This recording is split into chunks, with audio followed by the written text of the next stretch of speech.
Hey, what's going on, Football Unfiltered family? We're back for another episode. We took some time off after the World Cup.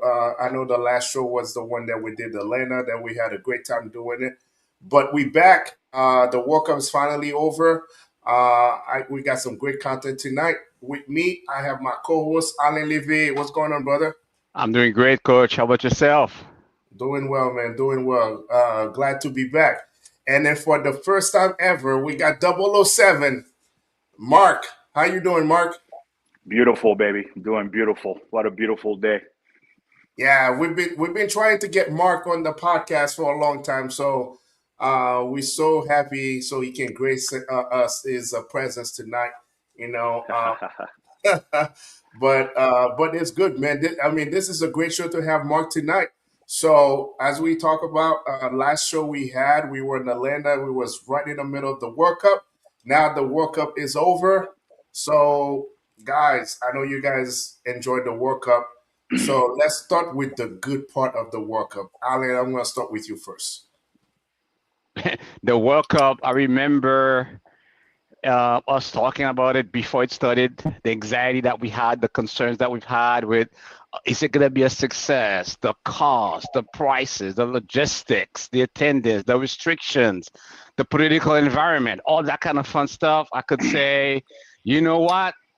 Let's put all this stuff aside. The World Cup was a success for me. The celebrations, the festivities, the unity, the parties, the cultures getting together, us being able to witness together this tournament. I think for me was memorable. That was the first time I personally attended a World Cup with my son and with my brothers.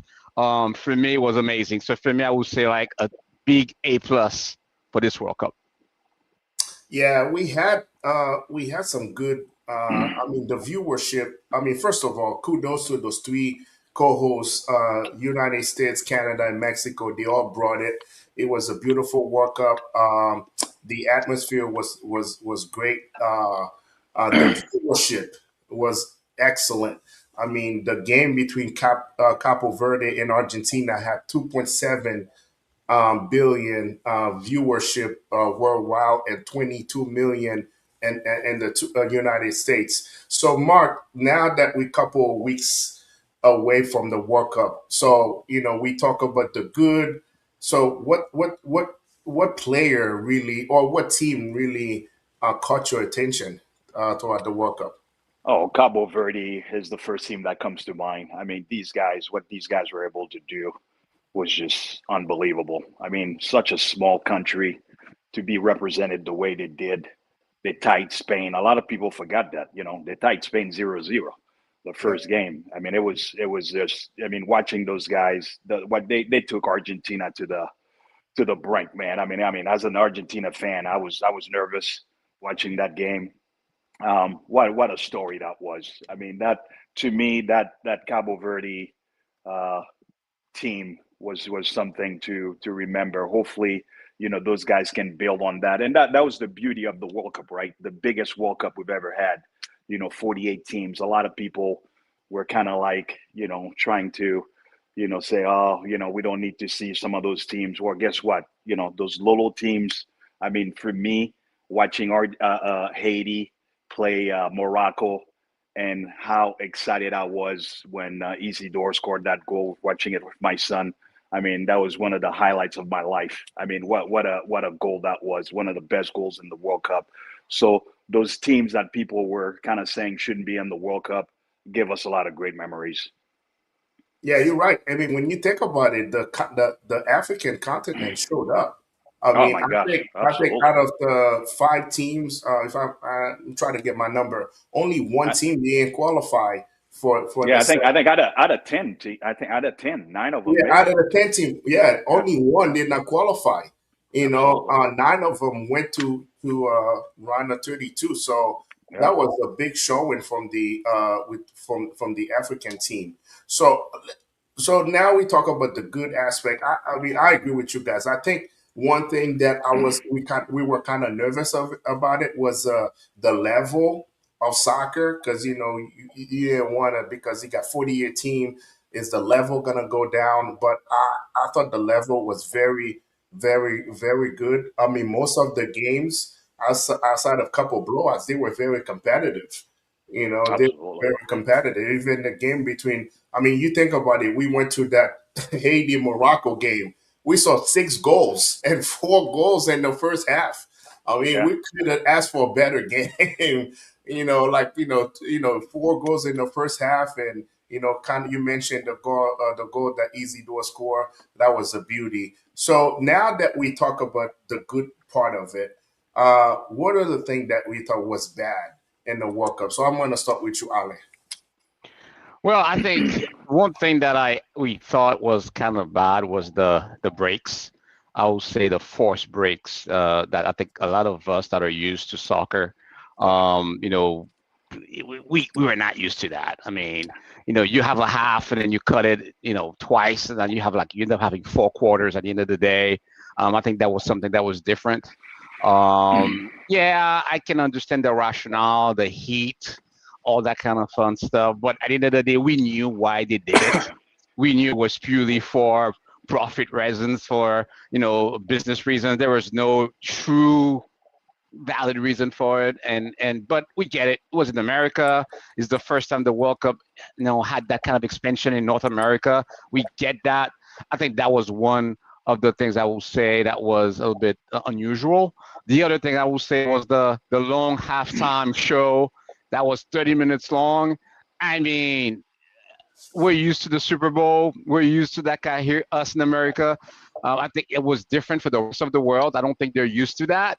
So, so I think that was it was a great show. Don't get me wrong. I enjoyed the show personally because we're used to it, but I think it was different. So I think those are the couple of things I will say stood out compared to past World Cups. What do you think, Mark?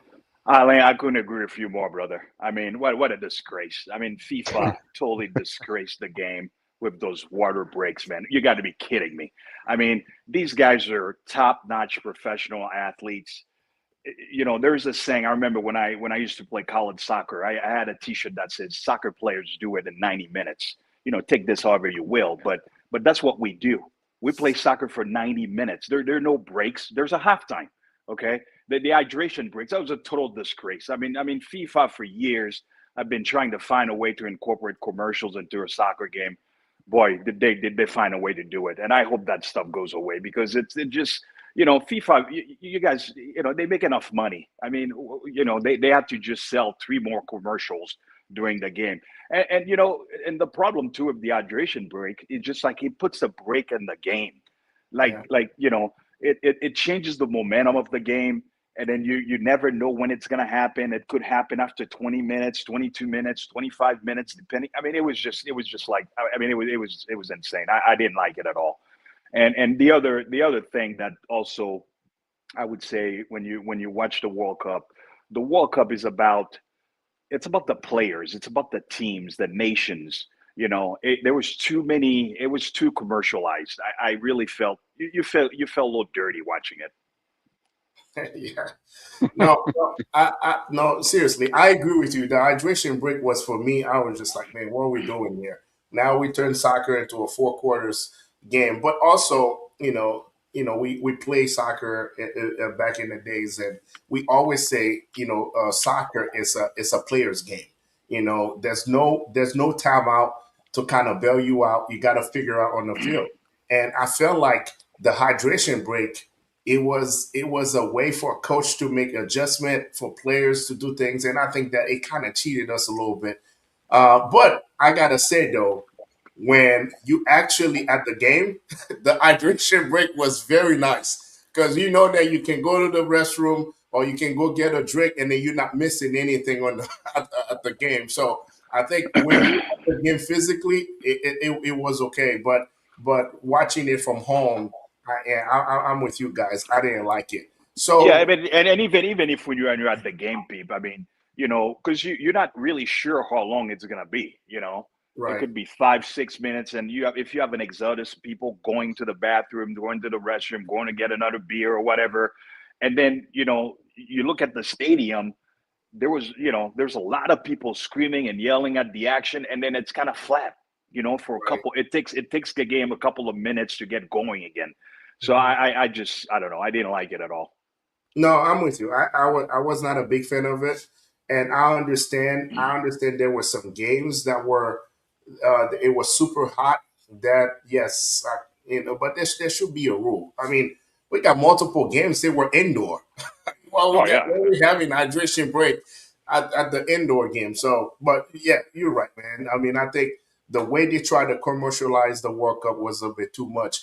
But I know we're talking about the World Cup itself. What about teams? What are the teams that you felt like, oh man, I had high expectation on those teams and they didn't perform the way you want him to perform, or you were kind of disappointed with the performance, overall performance. So, Mark, I'm yeah. gonna. So, what was that team for you that you thought that man?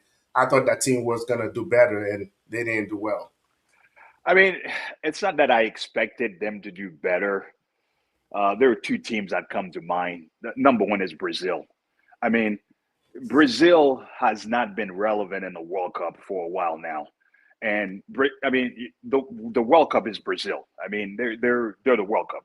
So I was kind of when the bracket came out, I was like, oh man, Brazil Argentina in the semifinal, let's go. How great would that have been? Brazil was a little disappointment for me. The other disappointment was the Netherlands. I mean, that game they played against Morocco was just an embarrassment. I mean, it was embarrassing. I mean, it's like, guys, the last World Cup, you did so well. You almost beat Argentina, the World Cup winners in 2022. And the way they went out, they went out with a whimper. I mean, that was just, that was, those are the two teams I would say that I was very disappointed in. Ale, I kind of saw your reaction when Mark kind of talked about Brazil, but before we went into the Brazil, I know the most controversial things in the World Cup was the VAR, the use of the VAR. Do you think that was a good that make that kind of turned the World Cup into something that we didn't want it to be because a lot of people didn't understand the use of the VAR or when they use it and how they use it. So what was your take on that?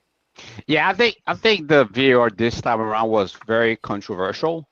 I think there were a lot of calls. For some reason, the VAR technology was not used. Sometimes they're used, some other times they're not used. So I feel like there was a lot of confusion. We were not clear. I feel like in earlier tournaments, we had an idea when there was a need for the VAR to step in. And sometimes in this tournament, I have to be honest, I did not understand when the VAR was being used. And I'm going to go back to the games, when Haiti was playing. I think Yeah, the yeah. first game against Scotland, Scotland. it's Yeah. like, what's going on here? There were clear calls where we were supposed to use the VAR, and it wasn't used. So right there, I started feeling a certain way. I felt say, you know what? Here we go again. Here we go again. Why is this happening? And then you keep watching, those games happening, right? And you start seeing questionable calls. And I think that's where next time I think FIFA has to do a better job, teaching the public. And then what are the rules? When do we use the VAR? When we don't use the VAR, are we gonna use it? Are we gonna use it consistently? The Yeah. ref, who has the call? Who makes the call at the end of the day? I feel like they were all over the place. As a fan watching the game, I was Yeah. totally confused. No, I Yeah. agree. I agree with you 100%, Al. I mean the VAR thing was a total disaster. I mean, you mentioned the Haiti game. There's a clear penalty that Haiti didn't get in that game. Um, Even when I think it was Haiti Brazil, the ball was clearly out. And then they got it in. They crossed it Mo- and they scored. That Yeah, was it was Morocco. Morocco, That Was was that Morocco, Morocco? Morocco. Morocco. Morocco. We Was were it there. Morocco? Yeah, Yeah, it was yeah, totally yeah. out, and then they scored a The ball goal. was out. Yeah, Ball was yeah. out, and then VAR came out and it looked like it was kind of like it was very subjective, and then you Hmm. can't have that in soccer. I mean, if you're gonna go subjective, then get rid of VAR. I'll rather deal with the human error, the human element of it, because and the other thing too is like you see a beautiful goal, you don't celebrate yet. You have to wait. Was the guy Yes. offside? Was he not offside? Are they going to call the offsides? What are we doing? I mean, it was just crazy. So yeah, I mean, it's got to be faster. It's got to be on time, real time. If they don't continue to use that technology, I mean, they have the technology to do it. They should be able to do it. I mean, but the offsides drove me nuts. I mean, the ref will let the thing go for 20 minutes, and then he'll raise his flag and say, "Oh, there was an offside." It's like, Yeah. dude, what are we doing? Just call the offside when it's offside. Don't wait for the confirmation from upstairs before you can make the call. Yeah, I think you brought a good point, man. With the set, with after a goal, we have to wait another three You got to minutes wait. to Yeah. know that whether or not it was a goal or not. And then you and then you be like, what is it? Is it a goal? Yeah, but you're right. And the VAR inconsistency did not just happen in the World Cup. I mean, it's also in the Champions League. It's also in a lot of games. There's a lot of inconsistency about the VAR, and unfortunately, it's not perfect because when you think about it, it depends if it gets used against your team. You know, just like we saw against Haiti in the first game, and also it can also be like, oh, there was a goal that was scored, and I'm glad the VAR was able to correct the goal because there was a foul before it. But yeah, I agree with you guys. The VAR created a lot of controversies in the World Cup, and so hopefully next year, I mean not next year, the next big tournament, it can be a little bit faster, and so we know exactly what's going to happen. So now let's talk about the ugly part of the World Cup. All right, so we talk about the good, the bad, and the ugly. So Ale, I know you were waiting on that. So what was the thing that was the ugly part for you for the World Cup in the World Cup? Yeah, I think the major part for me for this World Cup was around crowd safety. I think in Mexico we had some a situation where after they won a game, we had the crowd rushed, and then there were four people who passed away. Unfortunately, Yeah. there was a death here, and I think that's unfortunate. Every time that you have a situation where people come to celebrate, they come to enjoy the game with their kids, with their spouses, with their family members, and then something happens Yeah. and you end up having like brawls, you end up having like issues like this. I think that was quite unfortunate. And every time that we have like big brawls, like at the end of the day, also I have to call out the World Cup final brawl, the issue between Argentina and Spain at the end of the game. That kind of behavior shouldn't be displayed publicly.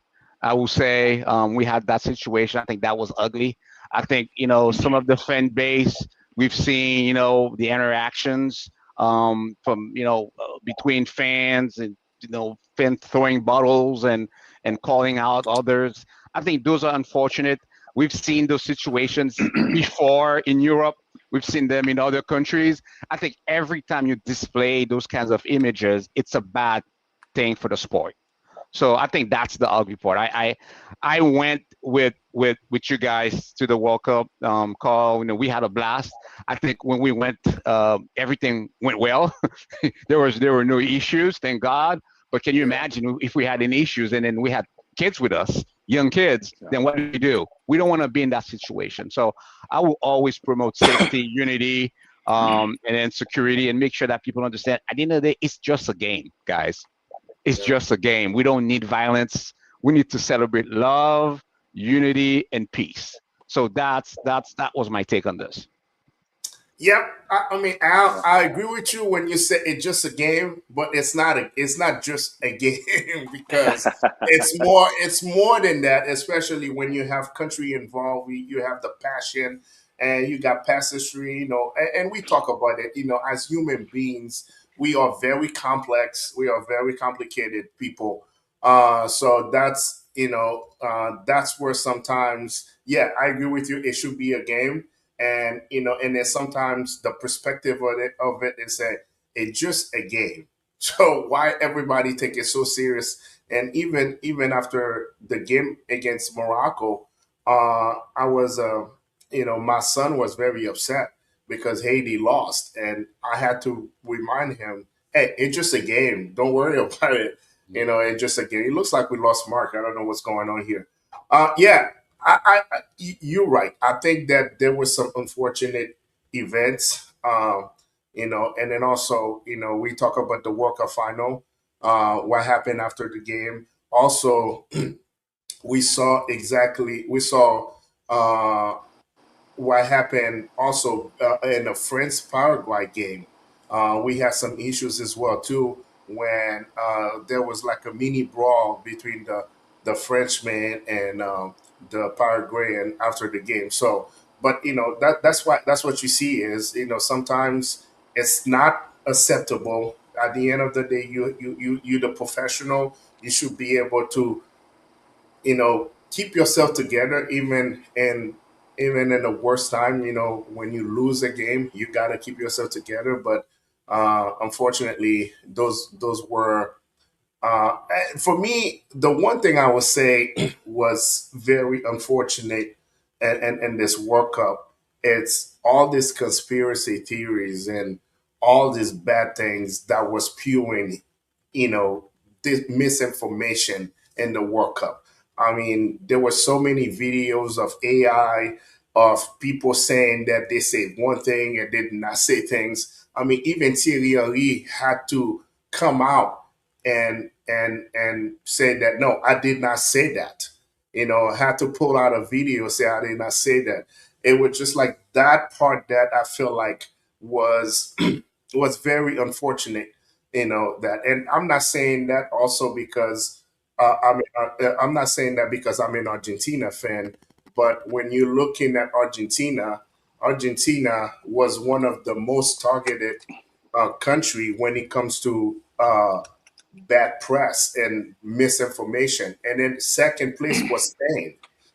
So for me, it's just like all this bad information and misinformation that happened in the World Cup make it the ugly side. We saw the ugly side of the World Cup. So that's one thing I didn't like is like with social media and with the inclusion in AI and everything we do, there was a lot of misinformation. I mean, there were so many quote from people they did not really actually say those things. So it was just like every game, Zlatan got a quote on somebody, but they were not his quote. So those are the things that I felt like was kind of unfortunate, and people just ran with those misinformation and then started a bad campaign and start saying bad things about people and so on, about Yep. different countries and so on. So, Mark, what was your? We kind of lost you for a little bit, but what in your opinion, what was the ugly part of the World Cup? To me, the ugly part of the World Cup started before the World Cup. That's why I didn't go to any games. I didn't take my son to any games. Um, it was just that environment, that ice environment that was surrounding, basically taking over the entire country prior to the World Cup. As a matter of fact, I mean, I think I've told you guys in some occasions that I don't know if this World Cup's going to happen because the way the environment was prior to the World Cup. So I kind of like I'm like what I want to go to. I wanted to go to that Haiti game you guys went to, but I Yeah. was like, man, is it worth it to take the chance? And I mean, if it was just me, that would be no problem. But to bring my son to that kind of environment, I was like, man, you know what? Let me just do the smart thing. We'll watch the game at home and then just call it a day. But that to me that was the number one thing. It was before the tournament even started. I was like, man, just the way things were, and yeah, and then I agree with you guys with some of the stuff you're echoing, but man, social media is here to stay. The deep fakes are here to stay. We just got to be smarter. We just got to be better as a whole, to make sure that we don't perpetuate those kind of stuff. No, no, I agree with you. And also the prices. Man, the games were Yeah, expensive. The game was so expensive. the most And expensive World Cup. yeah, the most expensive World Cup, but they did not stop people from going. I mean, Yeah. the stadium were full, were like packed. I mean, Alain, when we went to that Haiti Morocco game, there was like 60,000 people. I mean, it was a Mhm. packed house.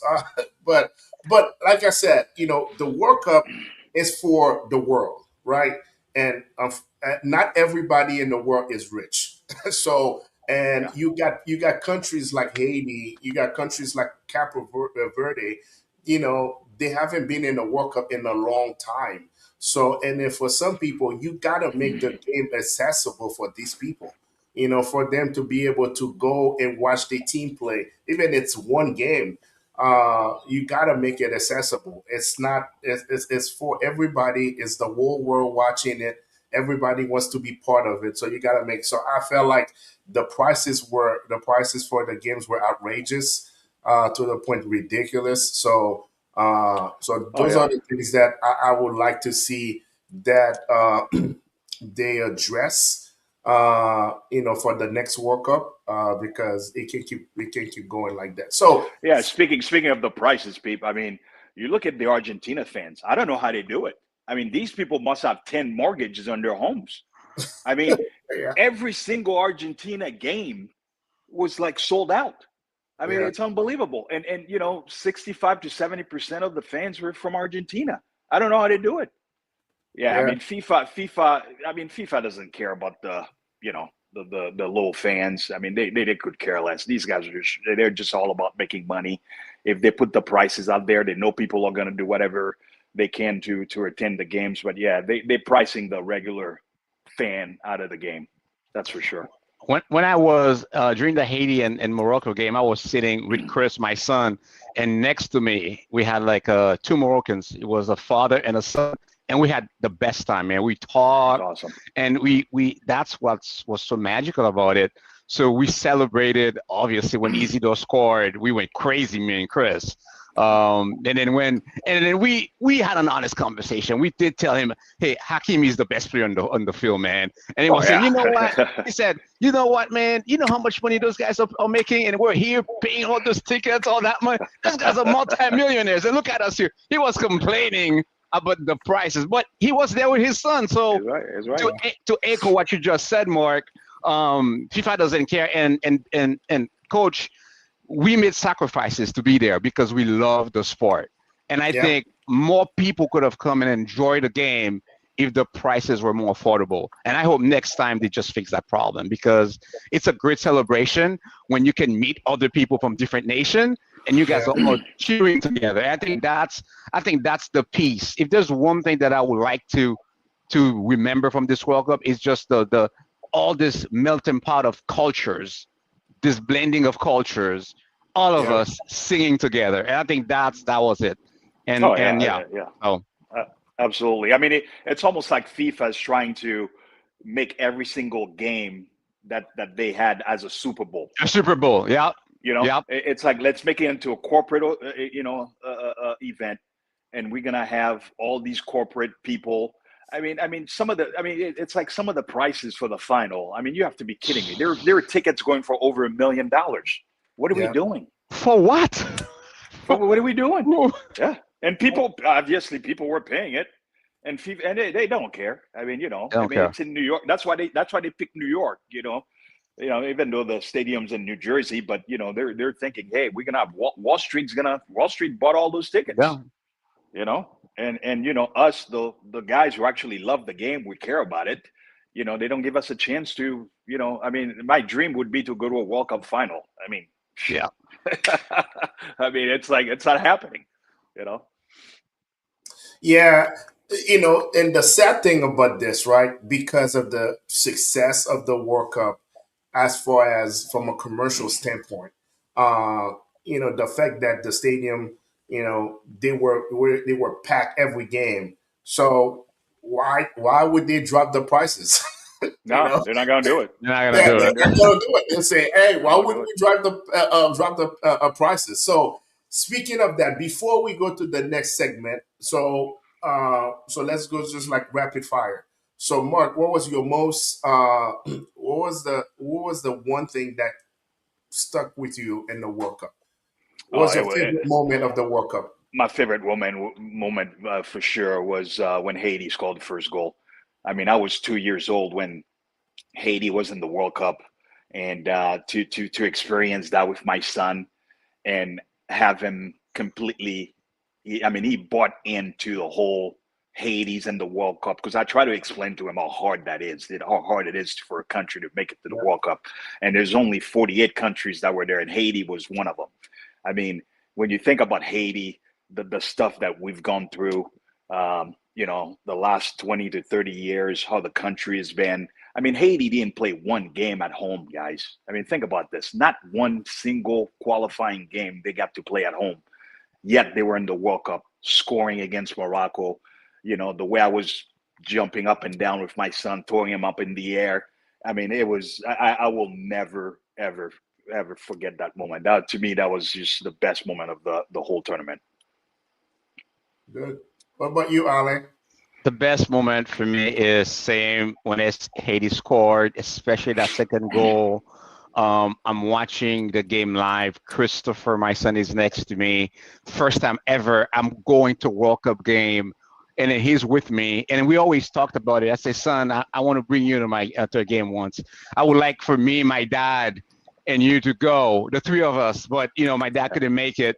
And then when he scored, but you saw Chris screaming like it was all of us scoring together. And then all the Moroccans were right next to us. They were clapping. It was like, oh my goodness. I will never forget that. And we led 2-1 for a brief moment. One moment, but we led. We led. Hope. We led. Two times. Twice. Yeah, is this happening? Is this gonna happen? Yeah. And that was it. That minute that we led, was worth it for me. It was worth it. Hey, I'm with you guys. It's funny that for so long, growing up in Haiti, we always rooting for the other guys, right? I know Mark kind of mentioned that Argentina, and then Alain, you're a Brazil fan. I'm a big Argentina fan.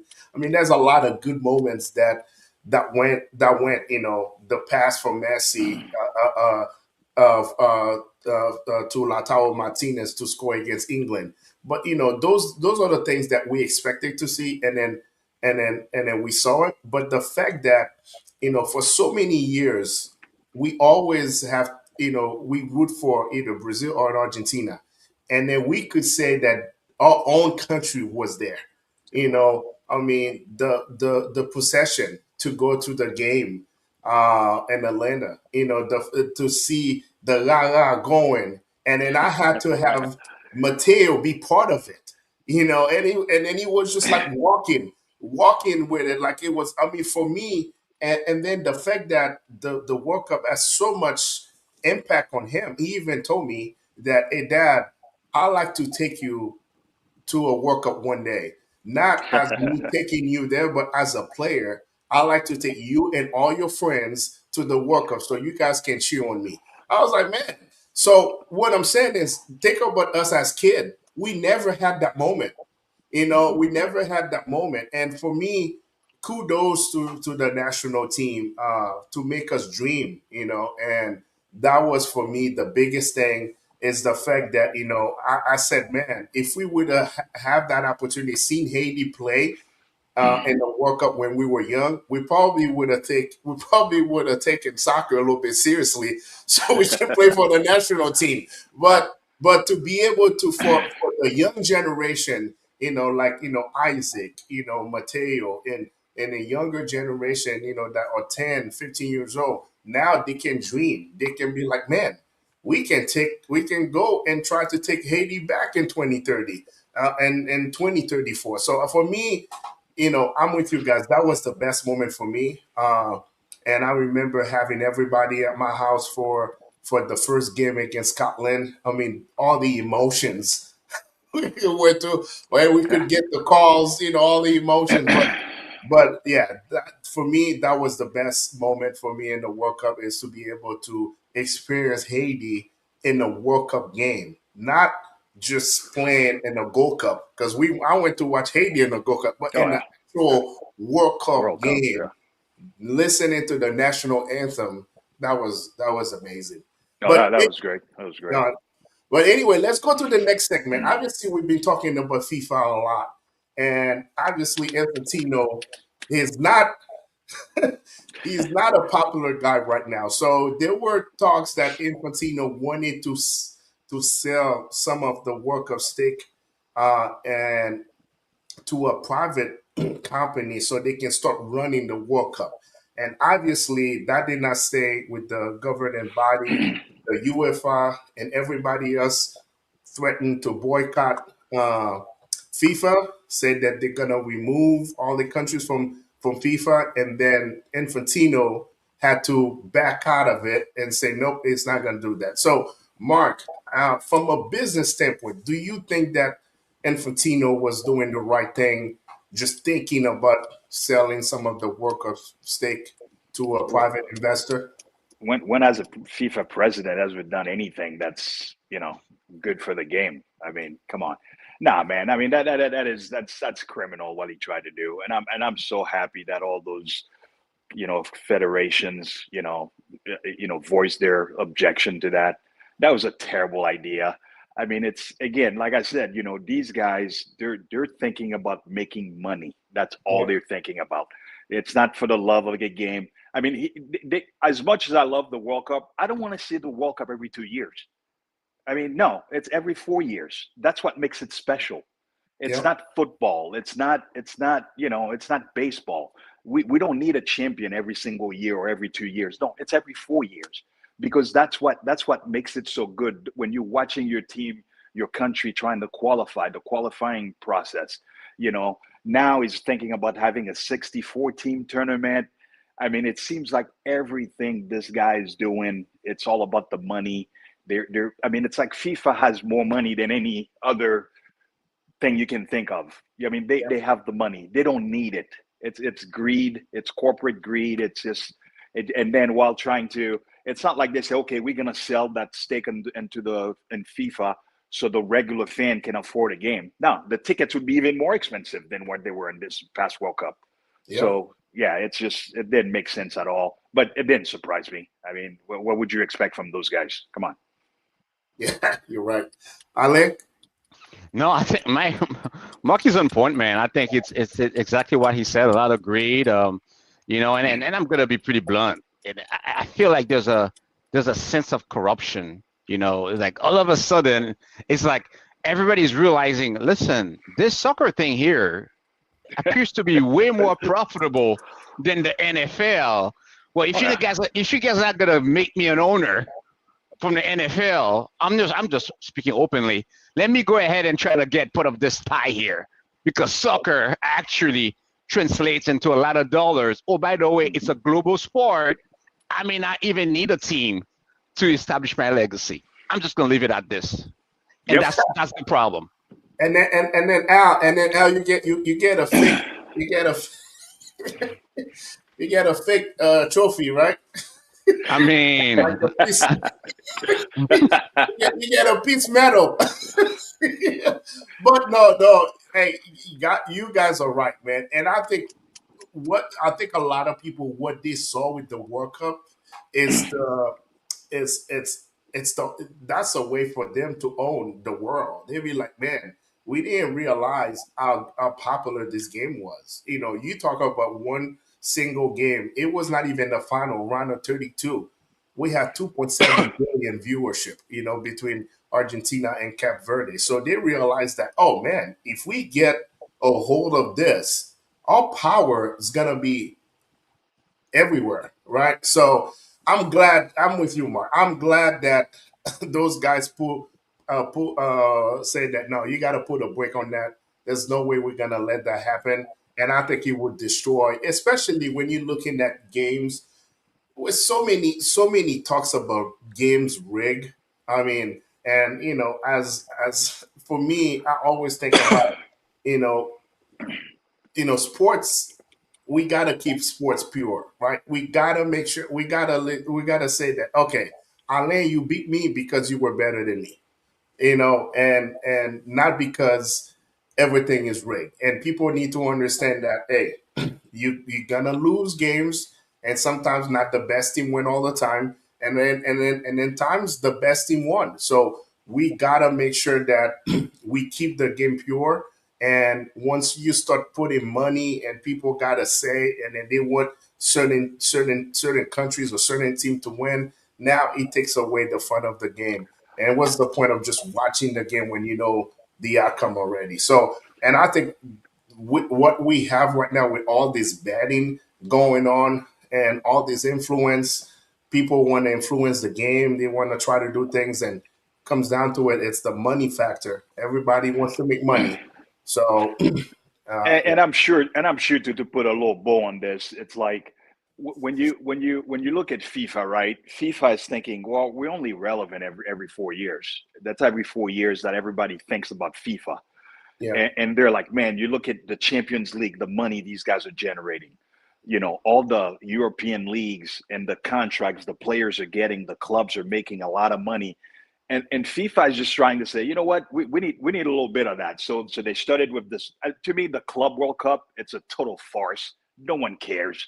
I don't want to see the Club World Cup. I mean, what is that anyways? What are we doing?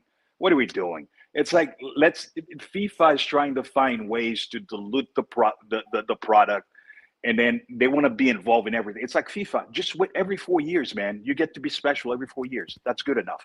I mean, I thought after we had the World Cup in Qatar, we were done with this corruption thing. I don't think so, guys.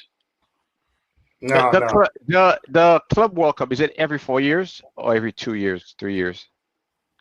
I Um, don't know. I don't know.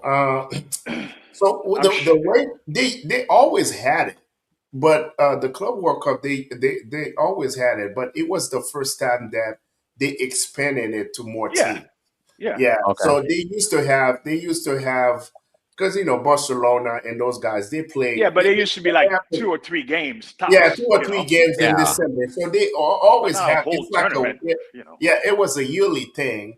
But so the way they used to do it, they say, all right, they will put the whoever won the Champions League, whoever won the Libertadores, the Uh-huh. big tournament, and they put them together. So the winner of Europe, the winner of Asia, and then they all the winner in South America, and then it was like a four teams to 16 tournaments. But last year they turned it into a mini World Cup with a bunch of clubs. Yeah. So Again, I'm a huge Messi fan, right? I had no idea how Miami was involved in that Club World Cup, and then they were trying to force Ronaldo to be in that thing. Last year the Club World Cup, they were trying to find some kind of loophole so he could be part of it, and somehow it didn't work. I mean, it's manufactured. I don't like anything that's being manufactured, man. Sports is supposed to be pure. Let it yeah, happen. Let it let it happen. happen. No, no, I agree with you. So yeah, so that's good, man. That's good that Infantino that won't have his say on that, but you never know because you remember a couple years ago they were wanting to have another Champions League. They call it Mhm. I The forgot Super League. The the Super League. Super League. Yep, the Yeah. Super League. Oh, Yeah, yeah. they wanted to have a Super League, By the and way, it's not dead yet. yeah, Mm. Yeah, yeah, Real Madrid wanted to be. I mean, they were one of the teams that really wanted that yeah, because they were like, hey, we're just gonna break up from everybody. We're gonna start a Super League. And, yeah. and the fans, I give the fans in England a lot of credit, man. They're the reasons why that thing has not happened. Yep, you're right. You're right. The Super League, man. Yeah. But anyway, so next thing is obviously all of us grew up in watching Casio. Obviously being in Haiti, we watched Napoli and AC Napoli, Milan. baby. And one of the guys that was very, very, it was a legend was Franco Baresi. So Franco Baresi passed away the last couple of days. He was 66 years old. He was a legend. So I still remember Franco Baresi. Everybody used to have their shirt tucked in. Franco Baresi was the only player. He Yeah. didn't have his shirt tucked Yeah. in. And then his socks were all the way to his ankle. So it was a legend. Obviously, being a Napoli fan, there was a lot of battles with AC Milan and Yep. Napoli, AC Milan, and Baresi was in the thick of it. So Franco Baresi was a legend in his own. So Mark, what was your best memory of Franco Baresi? Hey, man, growing up in Haiti, Sundays, you go to church. You go to church around 8 o'clock mass. You seven. I mean, I would go to church at 8 or 9.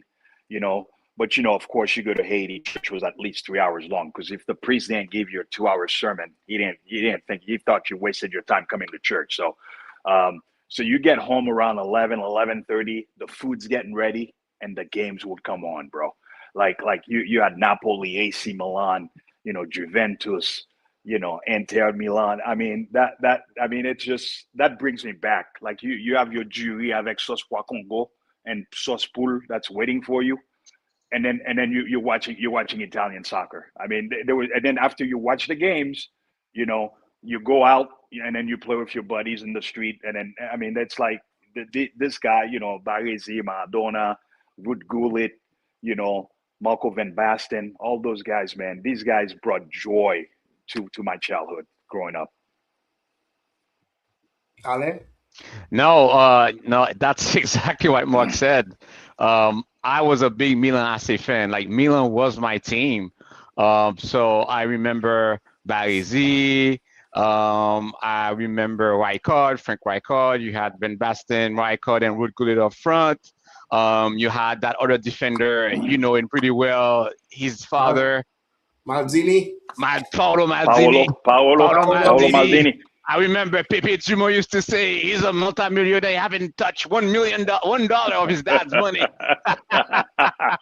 He's the millionaire remain. Yeah, it clearly sounds better though. Oh yeah. So Absolutely. yeah, Franco Baresi was an amazing defender. I remember him during the 1990s World Cup. He was like there with Toto Schilacci. I remember him in the 1994 World Cup in the final against Brazil that Brazil ended up winning when Baggio missed the penalty kick. They're still So looking for that ball, by the way. Baresi lost, missed his PK too. He was the first miss, and then he threw it, he kicked it in the stands too. Yeah. But we're yeah, still looking for Roberto Baggio's ball, though, people. That was the worst one. that was the worst one. So 20 years with AC Milan, he was the captain for 15 years, 15 seasons. So again, a lot of history, a lot of respect for Franco Baresi. He used to, I remember him really calm, really mature. He always looked like the oldest player on the team for some reason. Yeah. I want to believe he was probably in his late 20s or early 30s, but he looked like pretty like matured for his age. Yeah. Calm. He talked to people. He calmed people down. Where you see like Gullit being excited sometime from time to time, Rijkaard, but this guy was very calm, did his job. Yeah, a lot of respect for him, man. Great player. Great player. Yeah, we were very fortunate, especially I always think that we're the luckiest generation ever because we got to see Diego Platini. Then we went to Ronaldo, Rivaldo, Romario. Now we got to Zidane. see Zidane and Yeah. Del Piero. Now we got to see, and then we got to see Messi and Cristiano Ronaldo. I mean, when you think about all those players we got to see in a lifetime, I think that we one of the luckiest generation ever. Oh yeah. I mean, it's crazy, man. It's crazy. Well, And I remember. You guys remember when the real Ronaldo? Yeah, I call him the real Ronaldo because it's the one from Brazil. When yeah, Yeah. when he came onto the scene, he was a teenager. yeah, Yeah. it was and 18. and, and that was the first true teenage star that we're like, oh my god, this guy's only 18 and Yeah, Yeah. this is what he's doing, taking the Yeah. whole team by himself. I mean, that guy was unbelievable. Ronaldo to me, I don't think that's a player that gets celebrated enough because especially for our generation, this guy he meant a lot because we're like, oh man, if he can do it, I can do it. You hmm know, I mean, he was great to watch. He was unbelievable. oh, you're right. I mean, Ronaldo, yeah, he was. I mean, I think for us, we've never seen a number nine like that. I Yeah, mean, to be that strong, that fast, and that skillful. I mean, you think about it, most of the number nine, they just put the ball in the back of the net. yeah. But this guy was unreal. Yeah, you're right. I mean, I think, it's unfortunate that right now everybody wanna looking at Ronaldo, they be like, oh, look at how he look like right now. He Nah, looks like he's out of shape. But they this don't guy, know soccer. yeah, this guy, but those are the people that watch soccer every 4 years, man. I think Yeah, that's one thing we get with the World Cup, man. We get a lot of people, they watch soccer for every 4 years and they didn't think they know everything about the game. You ask them, hey, who are you gonna be watching the Premier League? No, they don't say anything.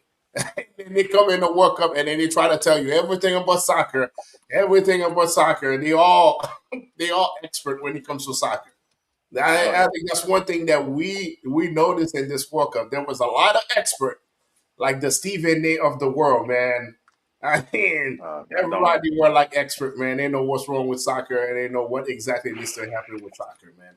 But yeah, but you guys are right. Baresi was the legend, and like I said, for me, I don't ever remember Baresi wearing shin guards, man. And I never. I mean, he had to. He just didn't see it. It's He such had to what. wear something. He had to. How can He he had to. survive? He played I for know. years. Yeah. These guys were criminals back then, Pete. I Oh mean, my these god. guys, these guys, Yeah. these Yeah. guys. They'll I break mean, your legs. some of the stuff these guys used to do back then, man, in the '80s and '90s. I mean, you get put in jail now, man, if you do some of that stuff.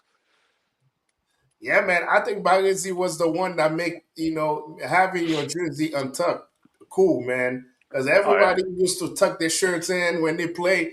Baresi used to play with his shirts untucked, man. Hey And man, I'm not gonna lie, man. I was a Napoli fan, but that AC Milan jersey, man, that red and black with the Nah, white yeah. shorts, that oh, thing was sharp, baby. It was oh yeah, it was it was oh, beautiful, man. I mean, I was a Napoli guy, but man, AC Milan, man, when AC Milan would play Napoli, man, Haiti would stop. I Oh mean, yeah. That was the it's game. nobody in the streets, That was the game. everybody's Yeah. inside watching the game. It yep, was unbelievable. yeah. That Sunday, Sunday, bro. Napoli. Yeah, Sunday Napoli against AC Milan, man. I mean, as one guy, man, that dude was a big. That dude was a big Diego fan, and he wanted to see Diego touch the ball. And then in that game, they crossed the ball to Diego. He put it down on his chest, and then he touched the ball. And the guy said, "Okay, I'm done watching the game." I thought Diego just did that. I'm done. I just say I don't He want just to see did that. anything in the game. I'm done. Yeah. Diego just put the ball down just in that fashion, man. I'm done watching the game, man. That's why, man. Till this day, it's like Sunday afternoons. I always like, man. It takes me back, man. You want to watch that big game on a Sunday early afternoon. You want to watch that big soccer game. That was great. Those were the good old days, man. Yeah, those are good old days. So, yeah, we're gonna remember Barry Z. It was good. It is a legend, and it's gonna continue to be a legend. And we good thing is we have YouTube, so people can type his name and see how he was playing back in the days. But he was a hell of a player. But Hey, anyway, before you go, Pete, do you guys notice that when you go back and watch those old YouTube things, you're like, man, the picture was better when we used to watch it, right? Yeah, I way mean, better. Yeah, you know yeah, what it I'm was saying? better. Like when you look at the YouTubes now, you're like, man, I mean, when we were watching it, it wasn't that bad, was it? It wasn't. It wasn't that bad. you know what, man? I was watching the clip. When Brazil played USA in 1994. Oh yeah, that When was a 4th of July, by the way. Yeah, 4th of July, I remember that. when Romario made that run and passed the ball to Bebeto, and Mhm. I'm watching it right now. I was like, man, those guys look so slow. It was Yeah, so I know, slow, man. I I know. was like, man, it took forever. It took forever for him to dribble, and then when he passed the ball to Bebeto, and the way Bebeto kicked the ball, that looks so slow, man. I don't know, I it's know. because right now those guys are fast like crazy, but I think go it's the camera. I think it's the camera, Maybe Pete. it's I think the it's the camera camera. angle, man. I was like, man, it looks so. I mean, go on YouTube tonight and watch that clip, and you see how slow it was. You're right. Maybe it was the camera. Yeah, you're right. I remember everything was clear when we were watching it back in the days. But anyway, guys, that was a good show tonight. And Mark, thank you for coming on tonight. That was good. So Ale, take us home, man. Yes, well, guys, thank you again for joining us. Happy that we were able to reconnect again, Coach Mark. Always welcome back to our show. We were excited about the World Cup. World Cup came. It was 39 days of glory. I think everybody who watched the World Cup enjoyed it. We had a lot of great things, a lot of things that we really want to see improve. There's a lot of constructive criticism that we will continue to share on this platform. So we invite everyone. If you couldn't join us today, go in, drop your comments, let us know what you're thinking, Any feedback for me or for Coach, let us know. At the end of the day, we want you guys to be actively involved and engaged with us in Football Unfiltered. So, again, thanks again for having us. And then next weekend, Coach, hopefully we'll be there again to talk more about soccer. Yeah, we'll be there next weekend. So, like I said, man, we had 30 plus days of soccer, man. We had to take a break, man, from soccer. So that's what we did in the last 2 weeks. So now we're back again. The big tournament. I mean, the big league's gonna start around the corner. So we're gonna have a lot to play. I mean, I can't wait to see Barcelona. I can't wait to see. Now Real Madrid got a new coach, and what's his name, man? Mourinho is now gonna be leading Real Madrid. So it's gonna be an exciting season. So we can wait to kind of break it down on a weekly basis. And with you guys, the fans, like Alan said, keep dropping us some comments so and then so you can participate with us and let us know what kind of topic we can discuss next time. And Mark, thank you. It's been a while. I wanted to have you in the show for a long time. Now that you're back, hopefully you become a regular. I'll So see. I'll see you guys soon for sure. I'll see you guys soon yeah, for sure. so that's great, man. All right. Thank you guys, and I'll see you guys next time. See ya.